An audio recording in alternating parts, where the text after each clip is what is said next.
When a company goes public, it must balance the need for short-term growth to satisfy investors with its desire to engage in corporate social responsibility or CSR, which may not pay dividends for many years. So how do IPOs juggle both needs and respond to both investors and other stakeholders?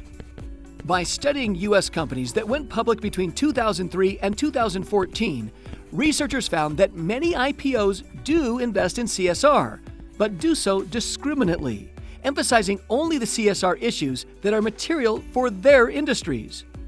In general, IPOs tend to have lower CSR ratings because CSR, while beneficial to a company's long-term profits, may actually hamper short-term growth. But researchers found that many IPOs still address CSR issues that are material to their industries and current investors. For example, in the commercial banking industry, an IPO may address CSR when it comes to customer privacy and data security, while in the biotechnology industry, an IPO may make extra effort to create affordable and well-priced medicines.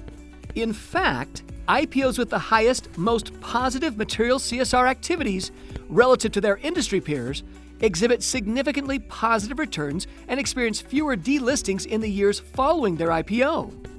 Wonder how IPOs pursue corporate social responsibility while also meeting investor needs? If so, you may want to read this paper.